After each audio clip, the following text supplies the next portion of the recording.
Well, hi everybody. We had a little bit of technical. Somehow they don't like Safari, but they like Chrome. And we're going to talk about headaches and Cgrp. I've written some articles about Cgrp and pluses and minuses, pros and cons. So I was going to talk a little bit about some of the common questions with Cgrp, and then I might talk a little bit about how we approach headache patients, why I call it deconstructing the art of headache medicine. We have about 50 inputs. Why does one person end up with a top 10 therapy list and another person, even a twin sister, might end up with completely different? And mostly I want to answer questions about Cgrp. So after we finish, please type in any questions about Cgrp, etc. So one question, do we see depression and anxiety as a result of the Cgrp treatments? And sometimes we have. Now, technically, these are large molecule injections, large molecules that get into the body that don't cross into the brain. We call it the blood-brain barrier. But there are some areas of the blood-brain barrier that are not protected, or of the brain that are not protected from even these large molecules. There is some penetration into the brain, although pretty small. And we have seen central psychological side effects, anxiety, depression, for whatever reason. There's a lot we don't know about these medicines. Another question, we're seeing a small but significant percentage of people reporting that migraine attacks get worse with Cgrps. We've certainly seen that. And it does go away, but we have to stop the medicine. Sometimes we see it worse for 3 to 5 days or a week after the injection, and then it's better, and then headaches are better. So in general, though, if headaches are worse for 2 or 3 weeks or a month, we don't want to continue. We're not sure why this is, but it's another side effect among many that did not show up in the various trials for the 4 companies. The same goes for bloating and weight gain. We did not see much bloating. If you look at the trials for Cgrp versus real life, there are much differences in side effect profile, and bloating and weight gain are one of them. We've seen some weight loss. I'm not quite sure why it would be from Cgrp injections. And sometimes if you give 300,000 people a medicine, like 300,000 people worldwide, recently these grew out of the United States and went to the rest of the world, Canada and Europe particularly. As you see 300,000 people, 500,000 people, it won't be too long before we'll have 700,000, a million. We're going to see more odd side effects that did not show up in the studies. There's a big question, why don't all these side effects show up in the studies? Why did they just show up in real life? And I think there's about 10 answers for that. Constipation is an issue, of course, with these, probably more from Irritable, which was Aimovig, the original one. Irritable or Aimovig is a receptor blocker. So there's 2 parts really to Cgrp. There's the Cgrp itself, which is sort of a complicated large molecule made of 3 components or so. And then there's the receptor, which Cgrp is actually simpler than the receptor, is made up of 3 components. So the Cgrp attaches to the receptor and then it works. You need a receptor for a compound like this to attach to, and then it will exert its physiologic activity. If the receptor is blocked by Aimovig, by Irritable, then Cgrp won't work and you have less inflammation, less headaches. The other 2 medicines, actually the one that also is going to come next year, Alders intravenous, all these attach to the Cgrp itself. So they don't touch the receptor. And there's a lot of different physiologies between these. So we may see side effects to one of these, to the receptor blocker, Aimovig, and not to the others, and vice versa. So we're seeing how all of this plays out. Do we see an increase in heart rate is one question. Probably not so much heart rate, although theoretically there's a lot of CGRP in almost every organ. And evolution has deemed CGRP very important as a molecule for inflammation around the head, but also some positive things that it does, like protecting from wound healing, protecting the heart and the brain from stroke and heart attacks. So we can't pretend that we're going to have no side effects going forward if we use these for years or decades. But we haven't seen much in the way of increased heart rate. Higher or lower blood pressure, I've seen a few people more with higher blood pressure. And blood pressure, CGRP is very important with blood pressure, but it hasn't been a huge problem. Even people with high blood pressure have gone on these and have not had a major problem in general. Hair loss we've seen. Nobody has any idea why. I think it's a real phenomenon. And hair loss is difficult. If you send 20 people to a dermatologist for hair loss, you're likely to get 19 or 20 back where they said the dermatologist had no idea. And we use sometimes Centrum Silver, which is a multivitamin with some extra zinc, or sometimes we'll use biotin, certain B vitamins, but hair loss is a very, very tough thing. Vision changes, one person asked about. We haven't seen that much in the way of vision changes. A lot of medicines cause vision changes, amitriptyline and all the antidepressants and topiramate can. Not so much the CGRP ones. And other side effects, yes, we've seen a smattering of all kinds of side effects. Constipation is the biggie. Sometimes we have joint pain and tiredness. Sometimes we have had depression or increased headaches.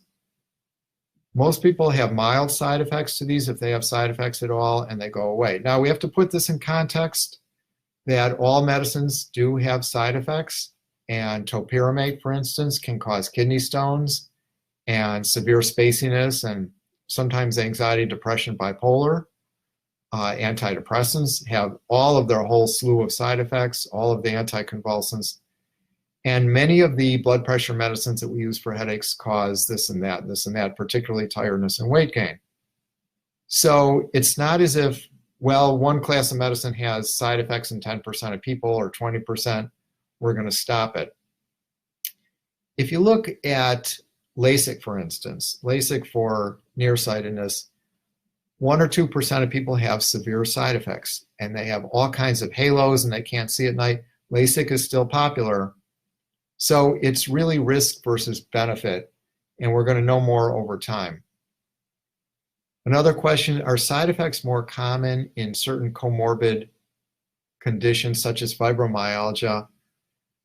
And people with headaches often have a very sensitive central nervous system, and we call these central sensitization syndromes. They often will have 1 or 2 or 3 other central sensitization syndromes. So the other ones are fibromyalgia, which is chronic widespread pain for at least 3 months, chronic pelvic pain, which has other older names that have not been that accurate. And chronic pelvic pain is not that uncommon. It happens in men also. We have CRPS, which used to be called reflex sympathetic dystrophy, where people have pain and numbness and sometimes skin changes in a foot or a knee or a hand, particularly after a surgery or some injury. We have irritable bowel syndrome. Most of our serotonin is in our GI tract, and the serotonin system in people with migraines doesn't quite work right. So a lot of people have IBS, irritable bowel, which is they'll get cramps, they'll get reflux, they'll get constipation or diarrhea, or one or the other, or flipping back and forth.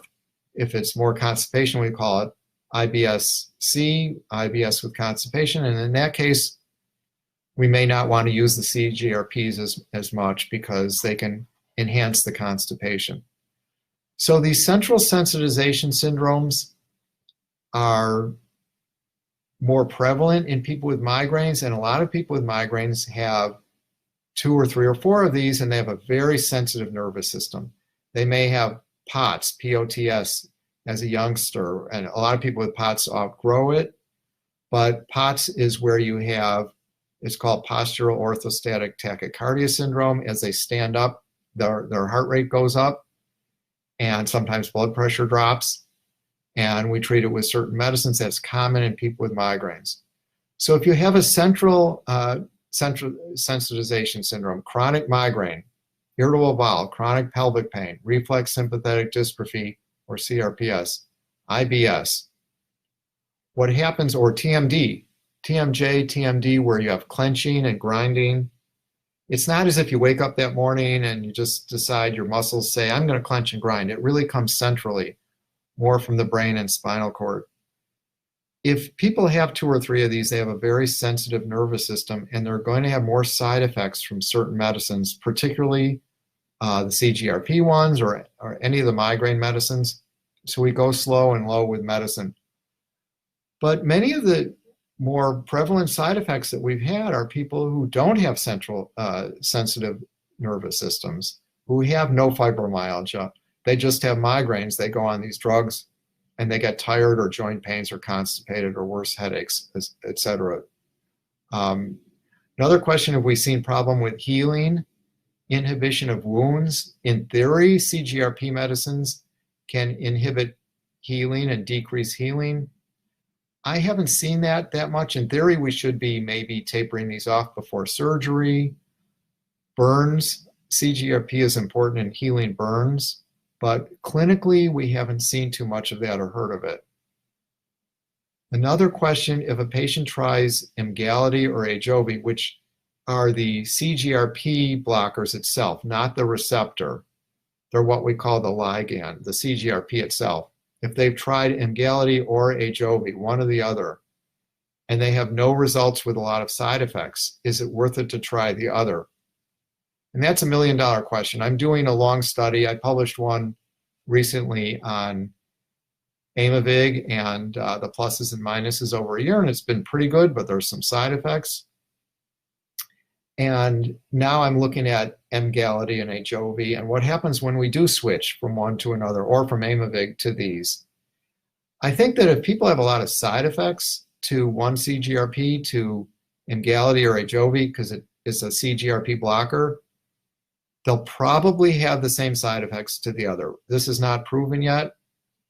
Or if they have no efficacy, no effectiveness from one, they may not get from the other. Now, in other classes of medicine, if people don't do well with one SSRI for depression, if they don't do with one beta blocker for blood pressure, they may do well with another one. So it doesn't necessarily mean that we have to just stop the medicine or not switch. But in general,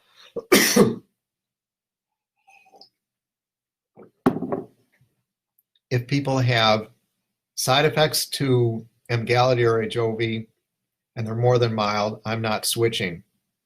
I just don't think that it's, in my experience, I've had side effects to the other. One question that's come up, are the medicines contraindicated, or should they not be used in people with immune problems, such as, immune deficiency or CVID, or even in overactivity like lupus or rheumatoid arthritis. So the immune system in migraine goes way back. And back in 1988, I was just in practice a few years, and I became convinced that the immune system was a key in headaches. We did some studies on helper suppressor cells and found some interesting things. And it is, CGRP in the end works on the neuroimmune system and is an immune blocker in that way, and it dampens down that immune response. What happens is you get all this inflammation around the head. You get a release of all of these inflammatory proteins that feed into the bottom of the brain, and it goes up into the brainstem and up into the brain and tells your brain to have a migraine.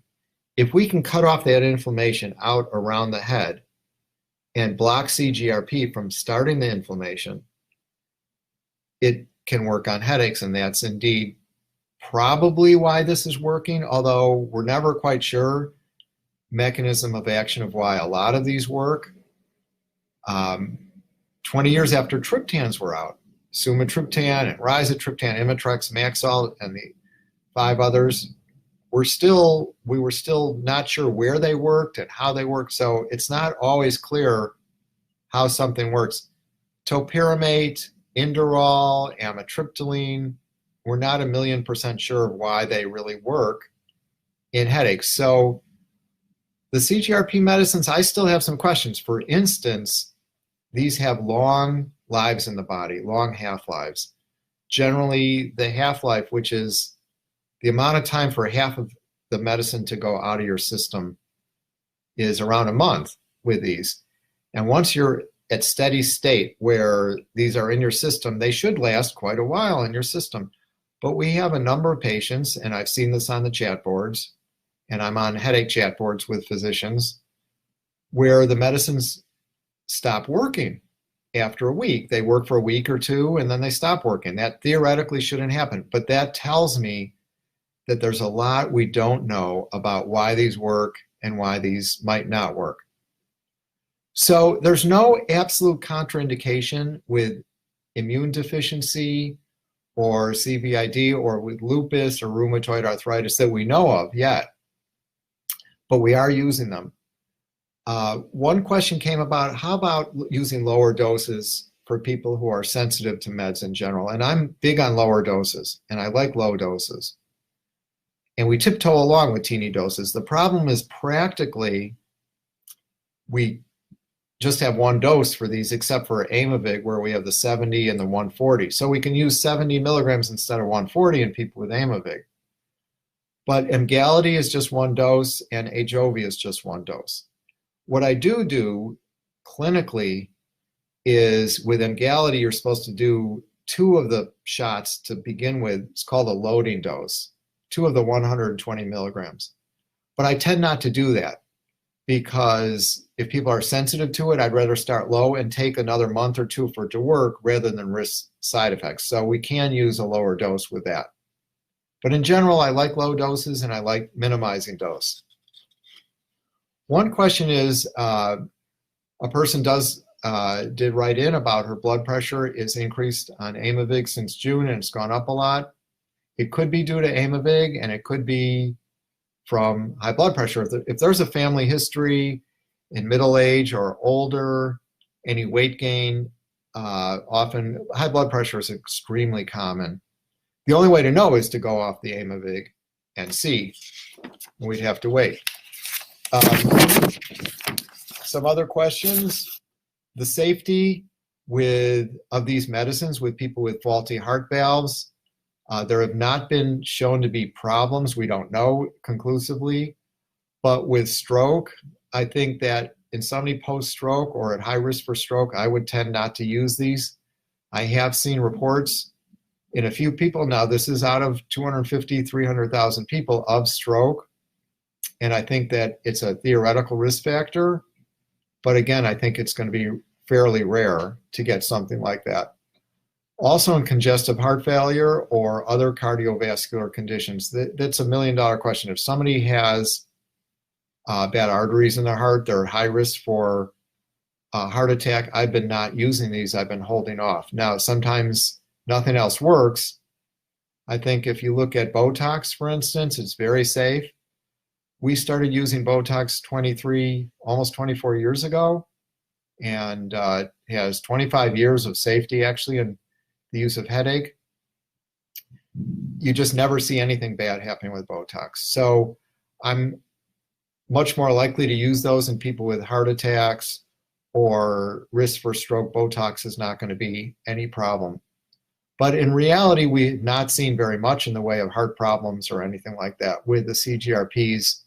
But that's not that it can't happen or that it won't happen in the future. One question about a washout, if people are, which means how long should you wait if they're on one CGRP to start another? Every doctor does this differently. I tend to wait 5 weeks after the last CGRP. Some doctors are waiting 2 months or even longer. Some are just waiting them 1 month and not worried about it. And clinically, we have not seen a problem switching to another one. Another question, is it possible to have CGRP stop the pain of migraines, but not the associated symptoms, the nausea, sensitivity to bright lights, loud sounds. And that can happen. That can happen with triptans or any medicine or any preventive where you end up stopping the associated symptoms, but you still have the pain, or vice versa, and that can happen. Have we had success with TBI, which is traumatic brain injury, post head injury, post concussion? And I have not. In general, if patients have non-migrainous headaches, if they have chronic daily headache without migraine features, post-traumatic, the worst headaches, the most difficult to try, are new onset daily persistent headache, NDPH, where people just start having headaches one day for no reason, or they might have had a viral illness or a surgery or big stress or a head injury. These are tough to treat. And if they're not migrainous, if they don't have migraine features, it's very difficult, and these drugs don't seem to work. Botox sometimes will work for those. We haven't had much luck. Likewise with cluster headaches, we have had some luck, and Emgality has a potential, it's 99%, I feel, FDA approval on cluster, episodic cluster anyways. We've had some luck with cluster headache. Cluster and migraines are like cousins to each other, so they're similar. Does it help body pain that comes with migraines? If the body pain is associated during the migraine and with migraine, often any drug that helps the migraine will help that. Hemiplegic migraine came up. Now, hemiplegic migraine is severe neurologic deficits or problems on one side usually, or coordination problems, visual problems, numbness, weakness with a migraine that are severe, that last usually more than 20 or 30 minutes, like with an aura. And I would tend to stay away from CGRPs. I think that the risk for stroke is too high. We definitely recommend staying away from that. There's a question about alders that's coming. The 3 that are out are subcutaneous injections. Alder has one coming out early next year, probably, if it's approved, and that's not for sure, but that's intravenous every 3 months. It's a little stronger.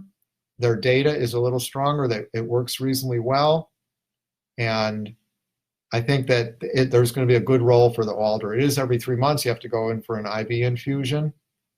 There's a question about AJOVY and the immune system.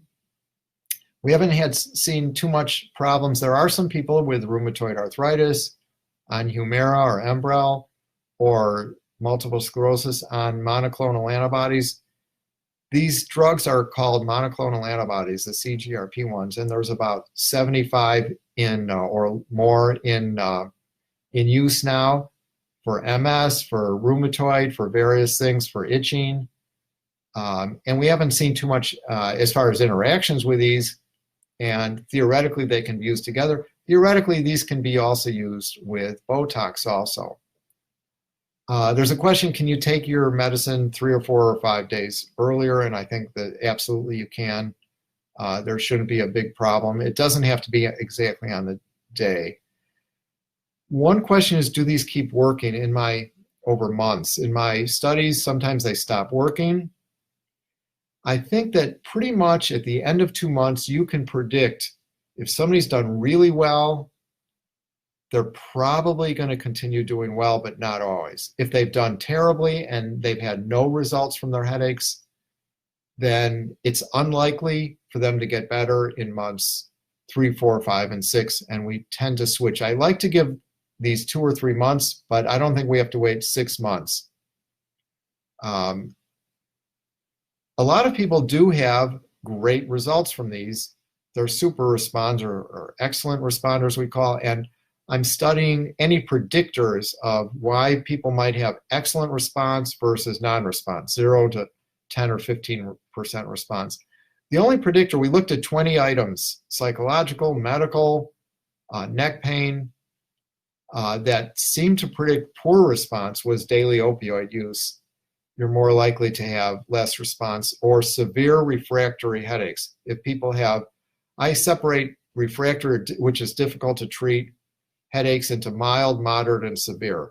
Severe, say, is 40 years of headaches with multiple medical problems and central sensitization like fibromyalgia and everything, and nothing's ever worked, and people are on daily opioids. Severe refractory, people are less likely to respond to these. One question is, after 3 or 4 months, should I switch off AJOVY or what happens? And I tend to switch. I don't think continuing these forever. It's just like the preventives, like topiramate or propranolol or amitriptyline. We want to give them a month or 2 or so, but we don't have to give them forever. Joint pain and tiredness are unfortunately seen with these, and it's all too common. Sometimes it's moderate or severe. Sometimes it gets better. Sometimes not. There's a question about menstrual cycle being impeded or changed, and depression, anxiety, and I think that does happen. So these are protected from going into the brain by that blood-brain barrier, but there's several crucial areas that are not protected from the blood-brain barrier. The hypothalamus, where we have all those hormones, and the pituitary gland, where we have all those hormones. So there are hormonal issues that I think can happen that did not show up in the studies. Similarly, there's a question about nausea, and there's an area, it's called the area postrema in the brain that's not protected from the blood-brain barrier. And these can enhance nausea because that's your nausea center in the brain. Nausea from migraines tends to come from the brain, not from the stomach or lower down. So sometimes these can impact nausea, and sometimes we've seen it severe. Usually it goes away, but not always. One person said that the Emgality made her bones ache very severely and migraine pain 100% worse, so we immediately stop it. If things are that bad or much worse after 2 weeks, I tend to stop and not continue with the medicine. There's a question about mast cell activation syndrome. So mast cells are part of your inflammatory response. Mast cells, if you activate them, they release these inflammatory proteins. We call it the inflammatory soup, which is bradykinin and histamine and substance P. Never order the inflammatory soup when you go out to dinner. So mast cells will trigger the release of inflammatory soup. And some people, these are very active and they're constantly releasing, and they get allergic type symptoms, but they get often migraines. And back in the late 80s, I decided what can affect mast cells? How can we decrease them? And we had people breathe in heparin once a month, and or once a week, it actually worked for their headaches. So it's interesting that somebody mentions mast cells. They are important in this whole immune cascade. Bruising, you can get bruising, but it's not very common with these. We haven't seen it. One person, their heart rate did slow down extremely. There was a few case reports, but not very often. And one person, AJOVY didn't help, and they switched to Emgality. I think that we have the Aimovig receptor blocker. We have AJOVY, Emgality, and they have really different profiles. So if somebody doesn't do well with one, I tend to switch to a different type. One person's not getting much benefit on 70 milligrams of Aimovig, so we would increase it to the 140 milligrams. So Aimovig, you used to do the 270 milligram injections. Now they have 140 milligrams, which is a little bit of a disadvantage because now we can't order 70 milligrams. Some people, these worked for 2 weeks and then stopped working. And so we actually did 70 milligrams every 2 weeks in some people with Aimovig. It's off-label. I'm not sure that even worked, but now you can't get the 270 milligrams. You have to get the 140 milligrams. Hair falling out is a common question, and we've seen it. And if it's from a drug, we just have to stop the drug and see. Losing effectiveness over months, I've not seen it get better if we just continue that drug, so I tend to stop it and do something else, either switch to a different CGRP or go back to something else. Now, somebody says Aimovig is a godsend and they've had no side effects, and we see that quite a bit. We see in the studies, the side effect profile in the studies, I think, has not held up. And the side effects profile is turning out to be much different than the studies, and there's a lot of reasons for that. But the effectiveness is sort of the same. About 50% of people get 50% relief or better. There's a group of people, 10, 15%, who get an excellent response, sometimes almost no headaches, and then there's no headaches, and then there's a group of people who get zero response. So if you're an excellent responder, it's wonderful. But if people have severe refractory headaches for many years, and it's 24/7 and it's 30 days a month, and they get 25% better or 20%, it can change lifestyle, it can change quality of life, it can be good. There's a question about knee replacement surgery on Aimovig. In theory, these can inhibit healing. In practice, I'm not sure that we've seen very much of that. There's a question about placebo. Of course, placebo comes in quite a bit. It tends to go away, the placebo effect. So placebo is a real effect. If I say this sugar pill is going to work and I give it some fancy name, it may very well work for pain. You put out your internal opioids, your neurochemicals are changed, and they can actually measure that. But it doesn't mean that that effect is going to sustain itself. It tends to go away after a month or two. There's also the nocebo effect. So if the doctor says, it's the opposite of placebo, says, well, I'm going to give you this, but it may not work, and it tends to have a lot of side effects, and you may get dizzy and tired. Well, you may very well get dizzy and tired because a lot goes on in the brain, and this can be imaged with brain imaging that goes on. There's also the placebo by proxy, where if I mention topiramate and mom says, oh my God, that was the greatest drug, her daughter, 18-year-old daughter, Heather, I might give it to because there's a genetic component with moms and daughters and parents and kids with drugs. And there's also the placebo by proxy and also the nocebo by proxy. If something almost was terrible for mom, I won't give it to the kid. The question is Aimovig with Xarelto, which is a blood thinner, and there haven't been contraindications talked about yet. Somebody said that their headaches are worse when they come on the CGRP meds. When they do occur, their migraines are more violent. That can happen. But more often, these CGRP meds make the migraines less severe when they come. Some people get the same amount of headaches, but they're less severe, and it's really worth it. There's another question about a woman who is a super responder for a number of months, and then the headaches are coming back, and it may lose effectiveness or may go month to month. I'm looking at what happens each month over 8 months, and it can go off and on. Depends on what time of year we're in. Spring and fall are often worse. Weather changes, all kinds of other triggers that come in play.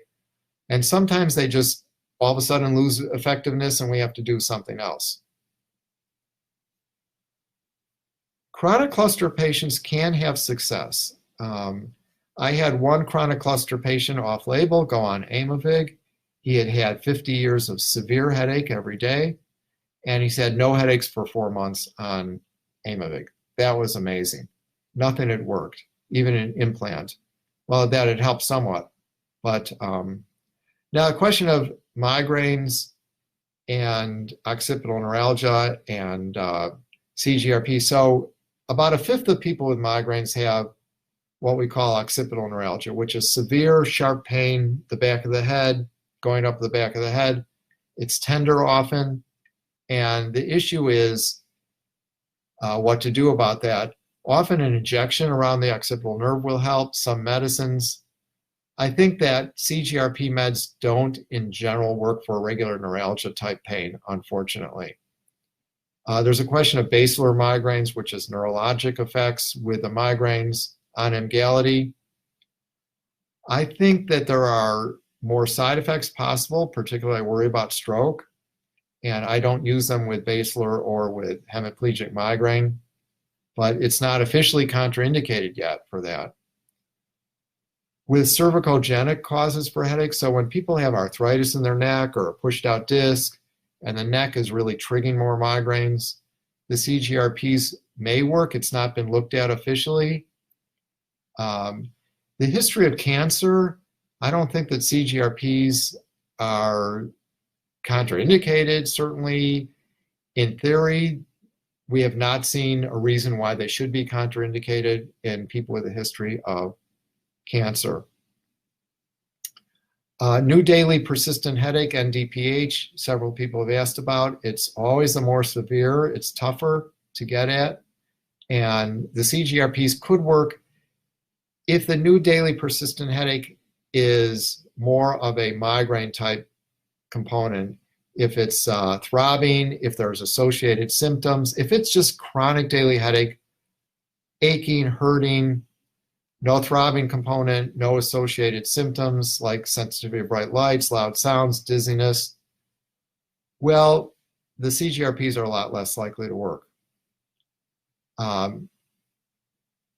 One person has auras with silent migraines. I think migraine with aura is different than hemiplegic migraine. Migraine with aura, the aura is 20 minutes, 10 minutes, 20 minutes, 30 minutes, and it's flashing of lights or sometimes visual problems off to one side, maybe a little numbness. That's different than hemiplegic migraine with severe neurologic deficits that go on. So migraine with aura, people have been using CGRPs quite a bit. I don't think that there's a major contraindication. Weight gain is a problem. Weight gain is always a problem from a medicine, and if it's from the medicine, we tend to have to stop it. Other medicines are worse probably than the CGRPs, particularly the beta blockers, Depakote, and the older tricyclic antidepressants are worse for weight gain. Migraine-associated vertigo can get better with CGRPs if it's migraine because the CGRPs are going after the migraine process itself. There's another question about weight gain and increased hunger. And unfortunately, with these, except for Aimovig, we can't cut down on the dose because with Ajovy and Emgality, it's just one dose. Another question, no migraines, but the pharmacy won't refill it, even though the headaches were better. Getting these paid for is a big issue. So when we look at how do we treat one person versus another, we look at finances are a big issue. Can we get the meds paid for? With these, they price this at $600 a month. In context, the meds like Enbrel, Humira are $3,000, $4,000 a month. So since they price these relatively low for monoclonal antibodies, most insurances are on board, even some Medicare insurances, but not always. So unfortunately, sometimes even the appeal doesn't work. Sometimes we look at which insurance and it'll be second line or third line on this insurance. One of these Aimovig will be and not Ajovy or vice versa. So we have to go with the CGRP that insurance allows. Hemiplegic migraine is tough to treat. Sometimes we use preventives like valproate, beta blockers, amitriptyline that might cut down on the cortical spreading depression, we call it, cut down on the brain firing. Certain anticonvulsants can do that, and verapamil is often used. Now, the two most commonly used ones for hemiplegic migraine tend to be verapamil and Depakote, but there's not heavy evidence for that. It's just more anecdotal. There's a question about using DHE nasal spray. DHE is a very safe compound. It was invented in 1945. It doesn't really shrink the arteries, but the DHE nasal spray tends to stuff up the nose and doesn't work that well. The triptans are first line, so we want to use triptans. There are 7 of them. Sumatriptan, rizatriptan. Now we can get them fairly cheaply through GoodRx. So you can get 30 of them for about $30. So we tend not to use DHE unless the triptans haven't worked. There's a question is if we build immunity to one CGRP, should we switch? Certainly we can switch. If we've had no response at all from Ajovy, I do switch to Emgality sometimes, but if they've had a lot of side effects to one, I just quit and do something else. There's a question about ulcers with these. In theory, these medicines may inhibit healing of ulcers, and they do affect the GI tract. There's a lot of CGRP in your stomach and your GI tract, and they could inhibit healing of ulcers in theory. Whether we really see that is questionable. Now, the question is, if Ajovy does not work, we might go back to Aimovig because of it's a different mechanism of action. One person had a history of transient ischemic attacks or a mini stroke, and they had some heart flutters and problems from Aimovig. I'm not sure I would pursue this line of medication. I would probably quit and do something else. Now, sometimes people have tried everything else or a lot of things.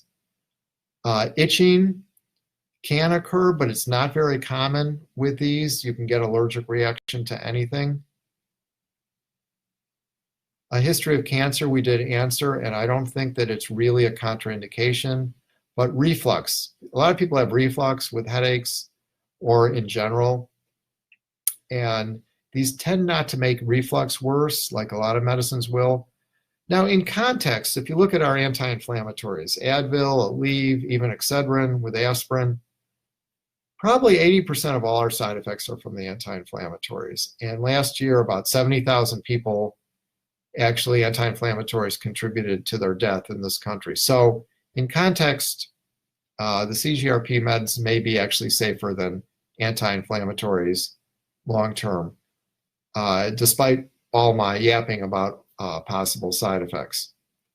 There are a number of questions about new onset daily persistent headache, and I don't think that it's great unless people have migraine type new onset daily headache. If it's just a regular plain chronic daily headache, these have been disappointing. Another question about daily auras starting with CGRP. So somebody starts on one of these shots and then has an aura every day with either vision flashing or losing their vision or numbness or weakness, and I would stop the medicine. Daily auras can turn into a stroke. We worry about it, and I don't want to continue, particularly if people are on the birth control pill and or are smokers. There's another question going from 12 migraines a month to 4 or 6, and that's common. That's your 50% better. And if somebody has 20 headaches a month and we help them 50%, they still have 10 migraines a month. So we may want to try another preventive, whether it's Botox or a daily preventive, oral. But we've gotten a long way, we've gone a long way in quality of life, going from 20 migraines a month to 10 that you have to hassle with. I do think that medication overuse headache is overdiagnosed. It's poorly defined. And there was a question about that. A lot of people are designated as medication overuse headache or withdrawal headache or rebound headache. But is it true, many people who are told they have that, they don't actually have it. They may have medicine overuse. They may be using a lot of Excedrin or triptans or Furanol or even opioids.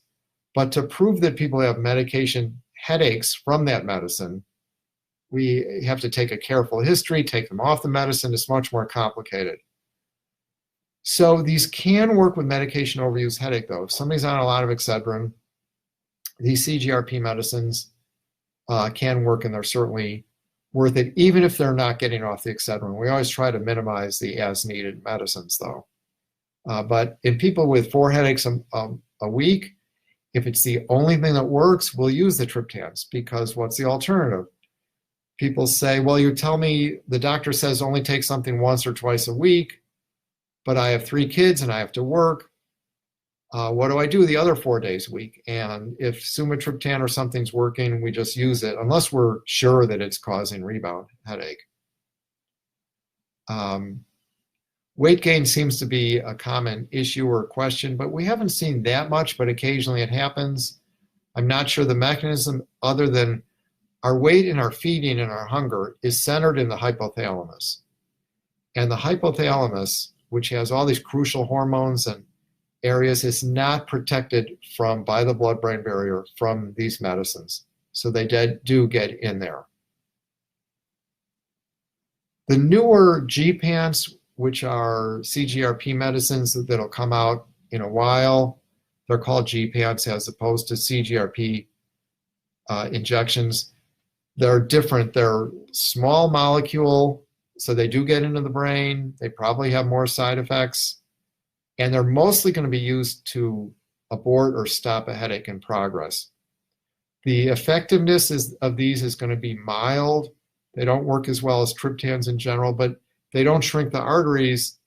If somebody is at a high risk for heart problems or stroke, the new GPANs may be safer in that population, and they'll probably be tried in people where triptans have not worked, but they're going to be a small niche. It's not going to be a miracle. They don't work. Their effectiveness is not as good as the triptans, unfortunately.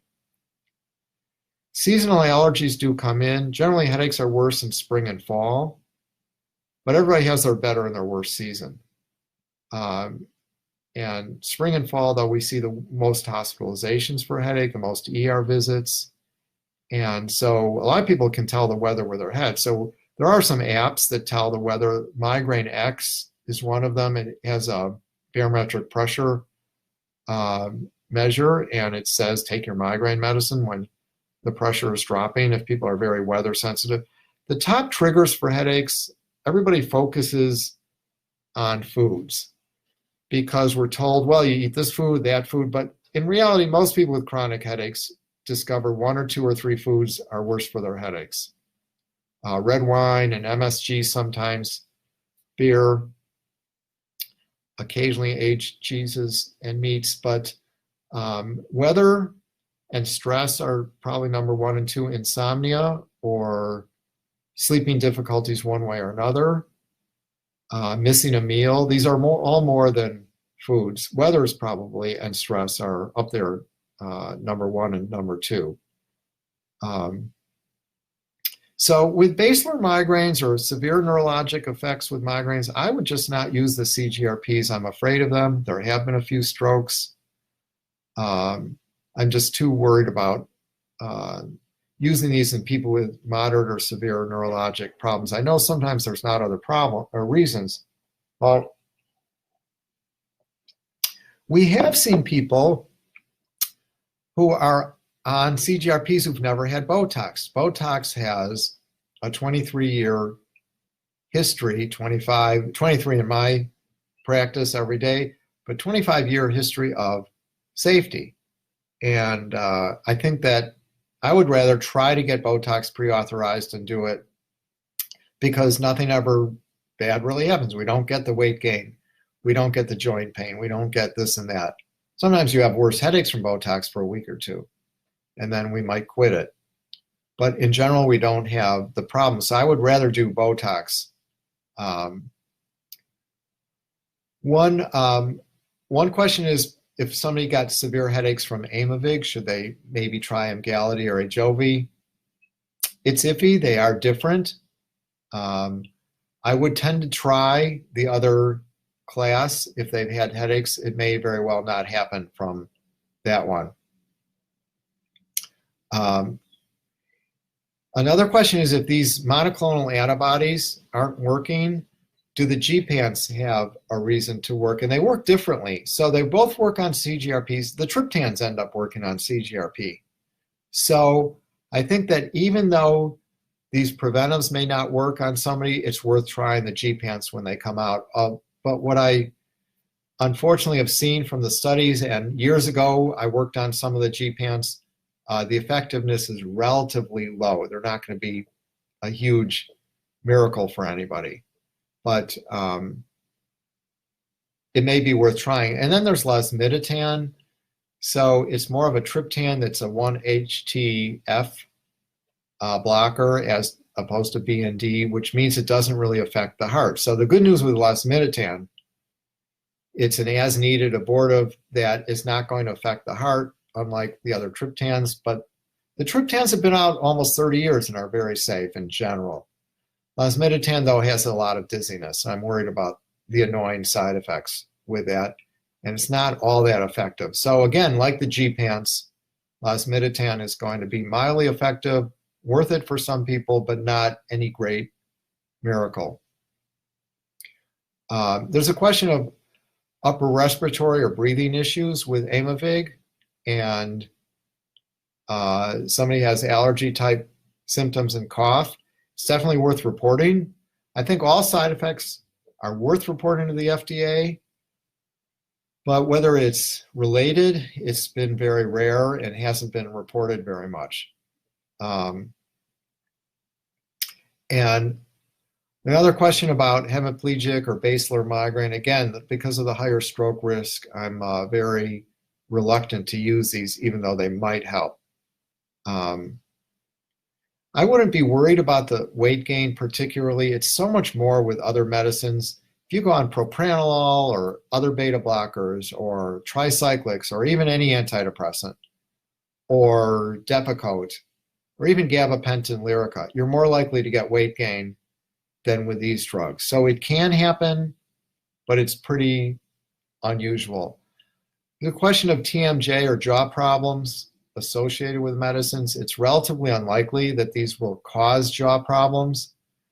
Whether they can help TMD, it's relatively unlikely. Botox actually helps TMD in a number of people, but not that much.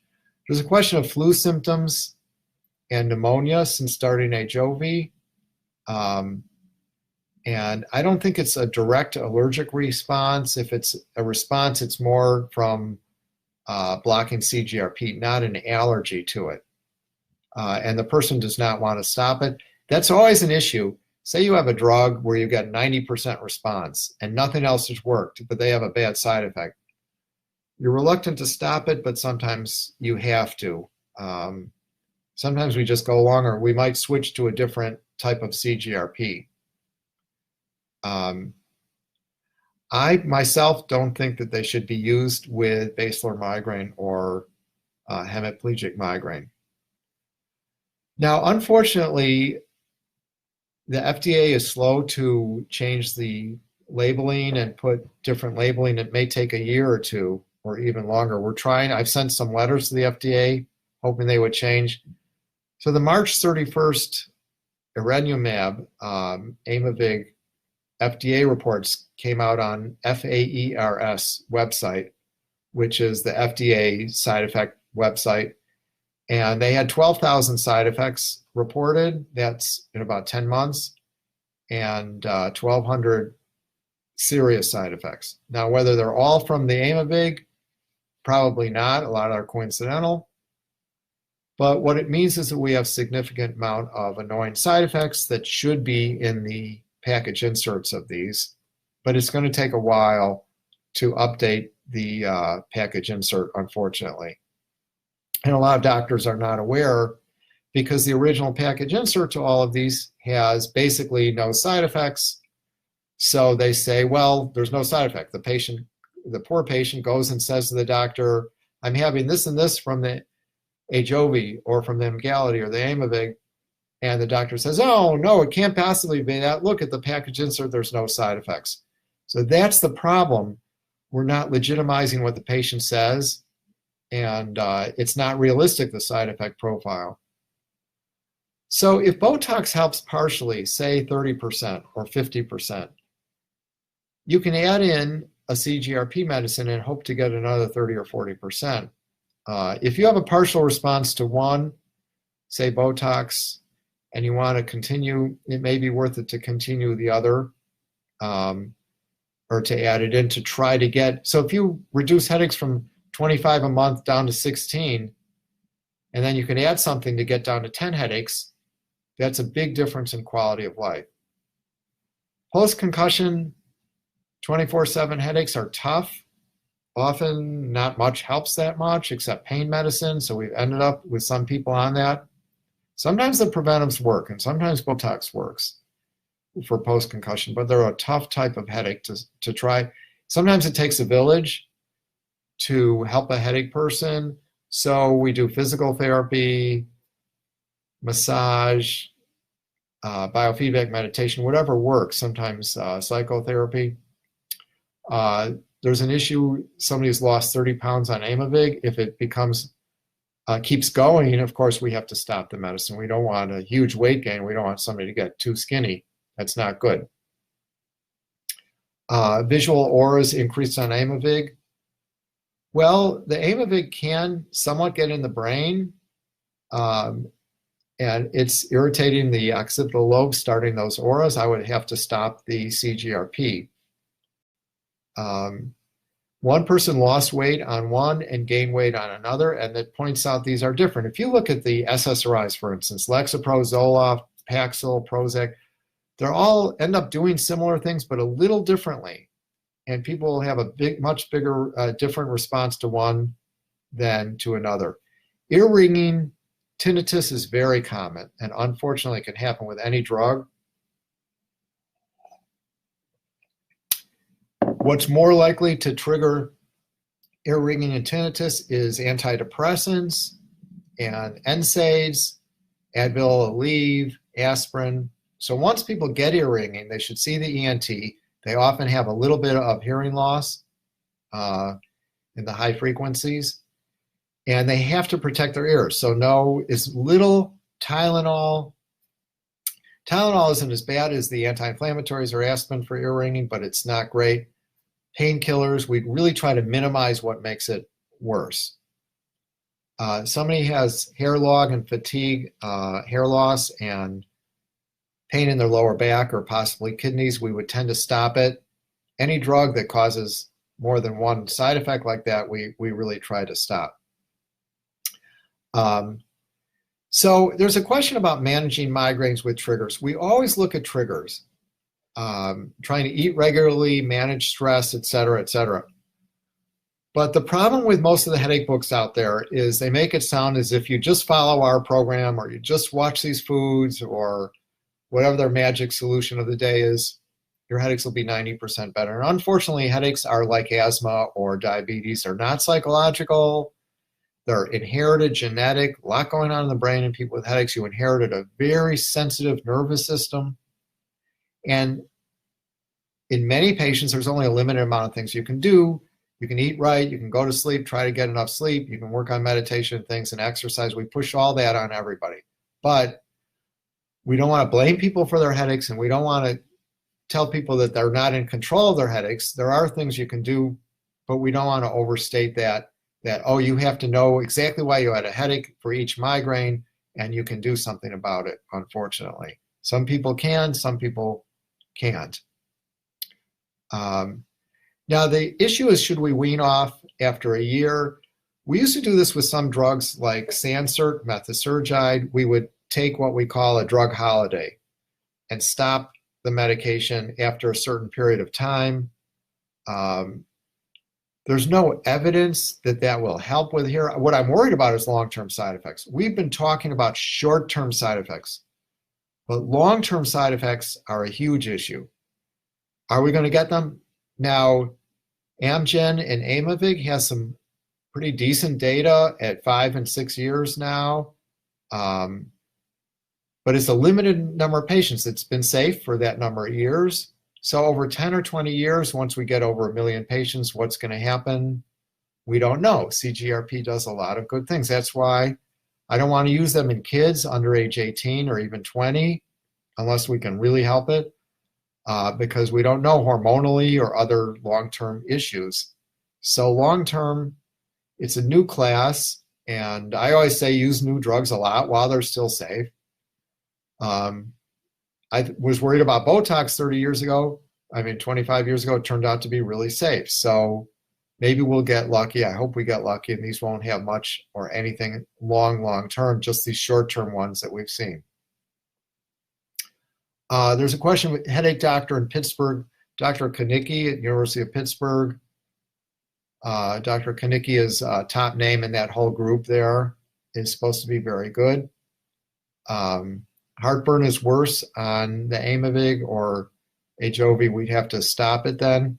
And depression is, the question is it worse with one over another? We don't know yet. It's not that common to get increased depression, so we're not sure. We're going to have to see. But there's a lot of unanswered questions. I'm preparing 6 new studies I'm doing on these, and I'd like to write an article on what we know and don't know after 1 year of these. We don't know a lot, and we know a lot, but we probably know about 10% of what there is to know about, even initially dealing with these drugs. So it's the side effects is what the efficacy, the effectiveness is pretty good. It's the side effect profile is the big issue. Now, another question about medication overuse, I can't state it enough that it's unfair to headache patients. They go to a neurologist, they go to a headache center, and they're told, well, you're taking this, you're taking that, and you're getting headaches from it. And they say, well, I've had headaches for 40 years, and I've only taken this for 6 months. Well, how can I get headaches from it? And the person is conflating medication overuse with medication overuse headache, which is much different. So I think that I wrote an article once, medication overuse headache, poorly diagnosed, poorly defined, and overdiagnosed. And it's a real problem because it stigmatizes people and it blames them when they're not causing their own headaches. And also, we don't give them enough triptans. They'll give them 9 a month. Well, if you have 18 headaches a month, how long will 9 triptans go? We don't want to run out of triptans, actually. Now, any medicine can wear out. The topiramate, the beta blockers, the amitriptylines of the world tend to often wear out. Years ago, I did some studies on 2,000 patients, and we looked over a year what happens. From 6 months to 12 months, many of the preventives wear out. And only about 45% of people find preventives that work long-term that are really good, that they can tolerate. So what do the other half of the patients do? What these CGRP meds do is they just give us another tool, another weapon in preventing migraines and in helping them. And so it probably increases that 45%, and Botox also. So we're probably up to 55, 60%, which means that at least 40% of people still can't find anything preventatively that works long-term. Now, these are actually indicated officially for just migraines, 4 a month, 2 a month, 6 a month. There are some people with 4 or 5 migraines a month who need daily preventives. They have severe headaches, they end up in the ER, nothing works, or they're long, long headaches. Botox, on the other hand, is only officially indicated 15 or more days a month, or migraine days. And that's a problem because some people are turned down insurance-wise from Botox, although Allergan has very good programs at getting reimbursing for the vials and for the injections. Their BotoxSavingsProgram.com is very good. And these Ajovy, Emgality, Aimovig have had very good programs at trying to get these paid for also. But Botox is indicated for chronic migraine, 15 or more a month. These drugs are indicated down to any number of migraines. So that's actually a big advantage of the CGRP. There's a question is, in people who are not super respondent, do you see people get better and better? And that can happen. Some people are better at 6 months than at 2 months. In general, what you see at the end of 2 months or 3 months is what you're going to see 4, 6, 8 months later. Depression is we haven't seen it that much, and nobody really knows if it's more than one type of medicine versus another with CGRPs. Depression can happen with certain drugs, beta blockers, even some of the anticonvulsants can help, can cause depression. There's a question about pituitary adenoma. The anti-CGRPs do get into the pituitary, so you have all your crucial hormones there, growth hormone in kids particularly, thyroids, and these can be affected, and the companies have not done studies on hormones and the pituitary, so I'm a little worried about effects on pituitary, on thyroid, on hormones with these. The question is daily aura and the risk for stroke. Any auras that are frequent increase our risk for stroke a little bit, but the absolute risk is not that high. So say your risk in a young person, a 25-year-old, for stroke is 1 out of 22,000 young people. If you have auras, it may be, and migraine with aura may increase your risk to 1 out of 14,000. It's still 1 out of 14,000 people. If you add in blood, birth control pills and smoking, it increases it quite a bit. But the relative risk may be twice as high with something, but the absolute risk is still low. So yes, stroke may happen. Migraine increases the risk for a lot of things, from dementia to stroke, but the absolute increase in risk is still very low. So there's a question of people on who have certain blood factors that lead to coagulation problems, factor V in the bloodstream, and probably these drugs are not an increased risk in people with those. And these medicines have been used in people on blood thinners like Xarelto or even Coumadin.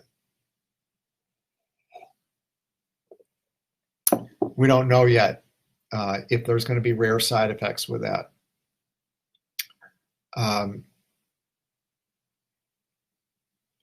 So the issue is, can we combine these also with other drugs? The good news with CGRP drugs is there's no real drug interactions with all of our oral drugs. So you can stay on Inderal or amitriptyline and triptans, and these don't hurt the liver or kidneys. So they're not cleared through the liver or kidneys. They're metabolized through the lymphatic system. We call it the reticuloendothelial system. So they don't go through your big organs, particularly the liver. Now, the small molecule ones, the GPANs, do go through the liver. So we're going to have to do, if people are on those every day, we'll have to end up doing liver tests. Any medicine can stop working. We can get what we call tolerance to any headache medicine. That happens with any preventive, and it happens with triptans, and it can certainly happen with these CGRPs. We do see tolerance sometimes from Botox where it stops working. Usually, Botox keeps working. And I've had quite a number of people on these CGRPs. We have prescribed these over 1,000 times who do well at 2 months, and they're doing very well at 7 or 8 months. So it's not as if things are going to constantly wear out where they stop working. And then some people, you stop these for a while and you start them again, they'll work again, or you switch to a different one now that we have the 3 CGRPs. It is a problem, communication with doctors. One problem I mentioned is that in the package insert, and doctors have been told with all the lectures that these are really safe, that there's no side effects, and people go in, complain about a side effect that's real, and they're dismissed. And that's why I want to back up the bus, get the package insert changed, and change how we do the lectures. It's just not, it's not fair to patients. It's also not fair to patients to limit as needed medicine and say you can only take 2 a week or 4 days a month, because it's not reality. You're telling millions of people that you basically can't function half the days of the month. There's a question of Botox with Aimovig, and the person's on Frova, and they're down to 4 a month or so, and it's a miracle. We do hear with these that it's a game changer, a miracle sometimes, and that's one. Now you hear that with any preventive or with Botox, but I think that Botox and these CGRPs have a significantly higher chance of really helping than any of our oral preventives. They're really better. If there's any other questions, I thank you very much. You know, I think that the groups, and particularly this CGRP group, has been extremely helpful for me, but for everybody, and you can see you're in a big boat. Thank you.